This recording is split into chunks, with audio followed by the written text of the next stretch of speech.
Well, welcome. As you can see, the Model S can easily handle 7 people plus baggage. Hey. Hey, Ben, you've been working late?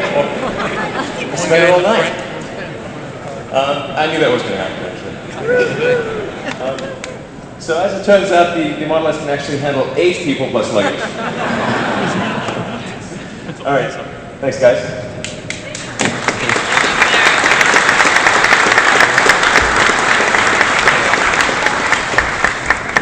So our goal here with the Model S was to create not the best electric car, but actually the best car of any kind.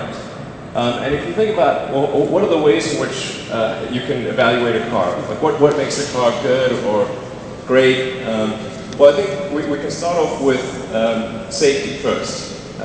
Because my kids are going to be in the car, my friends will be in the car, you guys will be in the car. We care deeply about safety and making sure that this is the safest vehicle in the world. If you look at some of the crash test videos, you can get a sense for how long the crumple zone is on the Model S.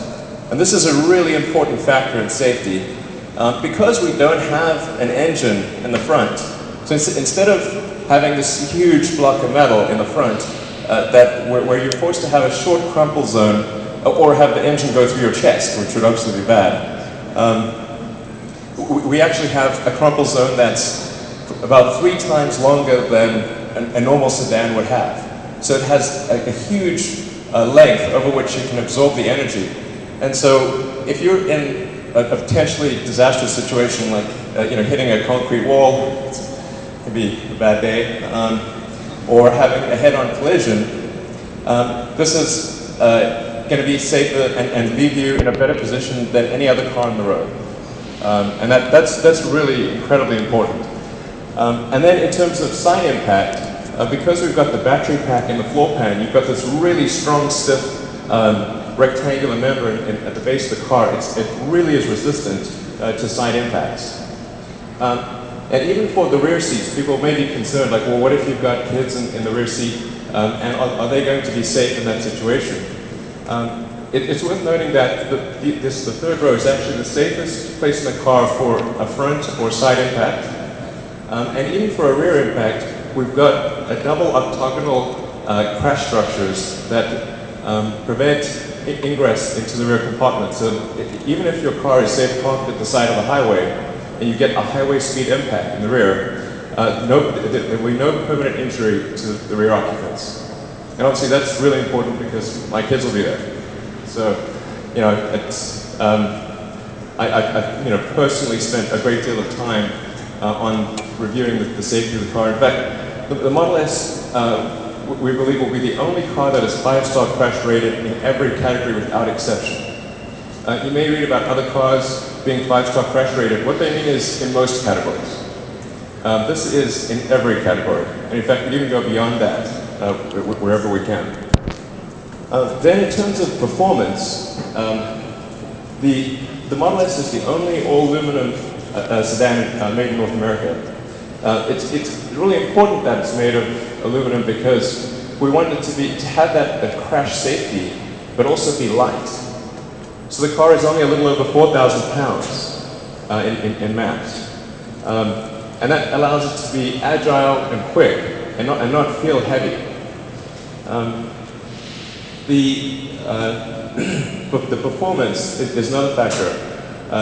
The car has, the basic car can do sort of 0 to 60 in about 5.6 seconds.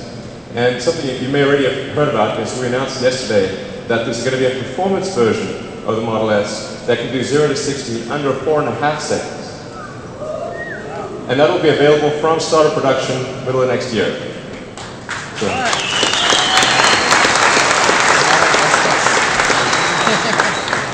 Just to put that into perspective, that's better acceleration than a basic Porsche 911, and it's a 4-door electric sedan, so not bad.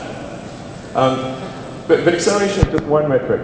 The thing that makes this better than any gasoline sedan could possibly be is the center of gravity. The center of gravity, because the battery pack's in the floor pan, the center of gravity is super low. It's lower than most sports cars. And that means that when you brake or accelerate, you don't have the dive, or, this feeling of diving forward or falling back that you'd normally have if you've got a big engine above the axle. Because that engine behaves like a bobblehead. And the same applies for if you want to swerve out of the way of an accident. I mean, the best way, the best form of safety is not to have an accident in the first place. And so to have incredible maneuverability and be able to get out of the way of the accident is super important. And because you have that low center of gravity, you don't have this body roll issue that you normally have in sedans. So on that metric, it's a situation that a gasoline car literally can't compete on. And you'll see me sort of kind of popping on this difference of gasoline and electric.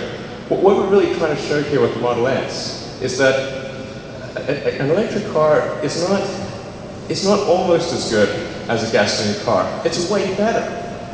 I mean, that's the thing that we have to show to the world. I mean, you see all these articles and so-called experts, and in some cases they're just sort of your typical naysayers. In some cases they're funded by the oil companies and they have nefarious objectives in mind.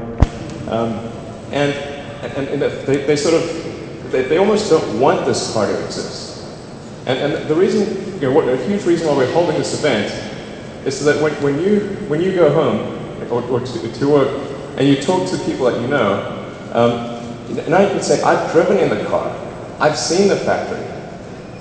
You don't have to say, I think it'll work, or maybe they can make it. You've seen the actual product, you've seen how it'll get built, and you know with absolute certainty, this is the real thing. So, and in this case, we really need your help. Not for Tesla, but for electric cars in general. There's always a danger that the electric car revolution could stall out. That people could say, well, it was a nice try, but they couldn't make a go of it. So, let's sort of abandon the whole electric car idea and go back to fossil fuels. We cannot let that happen. And that's really what this is about.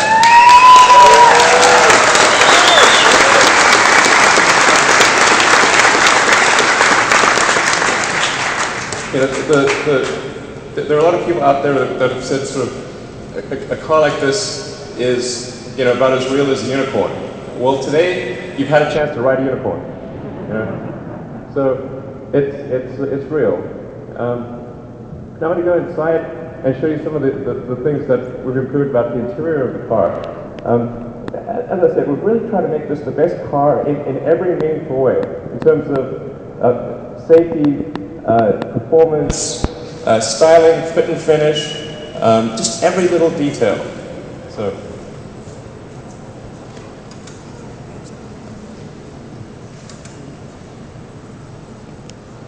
So it's, being an electric car, it's very quiet. So we have to have a really good sound system because you can really hear it. It's like a sound studio in here.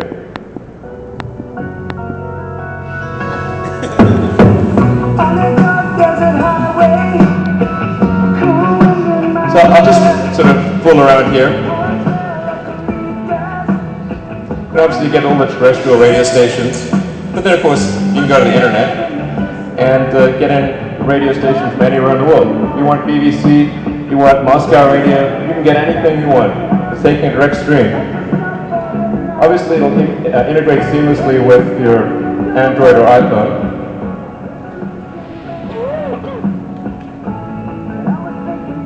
You can sort of obviously just scroll.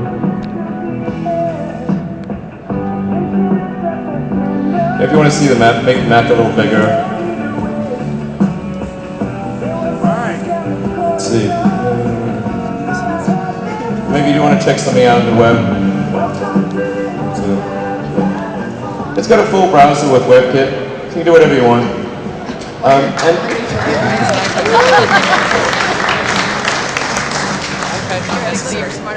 Yeah, it seems like kind of an obvious thing. Why doesn't everyone do this?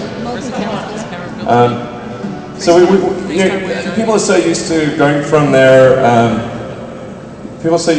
their consumer electronics device to their car, and the car is so much further behind.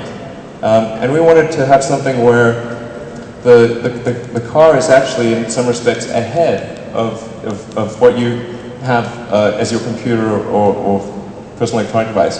So the screen we have here is actually produces a better image than a MacBook Pro. And we'll say, well, how do we do that? Well, we just use the same supply chain as MacBook Pro, and they took away the limitations that a laptop has. So a laptop has limitations in contrast, lumens, view angle, all intended to consume